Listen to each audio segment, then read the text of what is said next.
बिस्मिल्लाहिर्रहमानिर्रहीम। अस्सलाम वालेकुम नाजरीन, मैं हर्बलिस्ट डॉक्टर हकीम मोहम्मद मोइन। आप देख रहे हैं सूफ़ी आबाद दवाखाना यूट्यूब चैनल।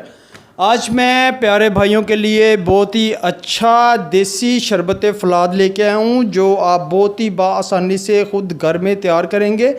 अगर आपका जिस्म बहुत ही ज़्यादा कमज़ोर हो गया है और आपका जिस्म फरबा नहीं होता, वज़न भी नहीं बढ़ता और उसके साथ साथ आपको फ़लाद की कमी हो रही है, और ऐसे अफराद जिनकी उम्र 40 साल से ज़्यादा हो गई है, तो उनके जिस्म में फ़लाद की कमी होना शुरू हो जाती है। खून की भी कमी हो जाने की वजह से उनका रंग बिल्कुल चेहरे का जर्द होना शुरू हो जाता है और उनको हड्डियों की भी कमज़ोरी और जिस्मानी कमज़ोरी होना शुरू हो जाती है।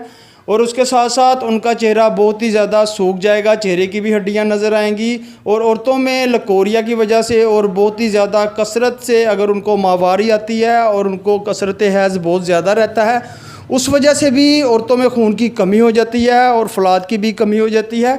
और छोटे बच्चों में ज़्यादातर ये बहुत ही ज़्यादा मसला रहता है, उनमें फ़लाद की कमी बहुत ज़्यादा होती है, क्योंकि आजकल के बच्चे फ़ास्ट फूड बहुत ज़्यादा इस्तेमाल करते हैं और उस वजह से उनके आंखों के नीचे हल्के बनने शुरू हो जाते हैं, भूख बिल्कुल भी नहीं लगती और उनका चेहरे का रंग काला होना शुरू हो जाता है। और ऐसे बुज़ुर्ग हजरात जिनको उठते बैठते और नमाज़ पढ़ते वक्त घुटनों में दर्द रहता है, कमर में दर्द रहता है और कुछ चीज़ पकड़ते ही उनके हाथ कांपना शुरू हो जाते हैं, तो उनके लिए भी ये बहुत ही मुफीद और अच्छा शरबत फ़लाद है जो आप ख़ुद घर में तैयार करेंगे।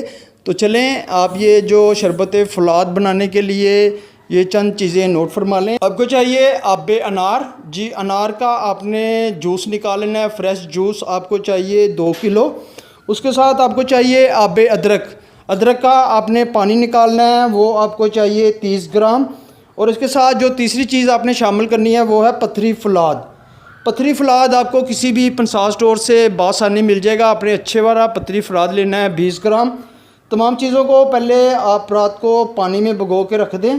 जी, पानी में आप इसको रात को भिगो के रखें, तकरीबन आधा किलो पानी में तमाम चीज़ें भिगो के रखें। तो चीनी शामिल करके आपने चूल्हे पर चढ़ा दें और हल्की आंच पर इसको पकने दें। जब ये अच्छी तरह से पक जाएगा, शीरा तैयार हो जाएगा, तो आपका ये शरबत फ़लाद तैयार है, जो आपने देसी घर में ख़ुद तैयार करना है। इसके बहुत ही ज़्यादा फ़ायदे हैं, जैसे मैंने आपको पहले भी बताया है। तो अल्लाह पाक आप तमाम भाइयों को शफ़ाअत अता फ़रमाए, सलामत रहें, आबाद रहें, फ़ी अमान अल्लाह।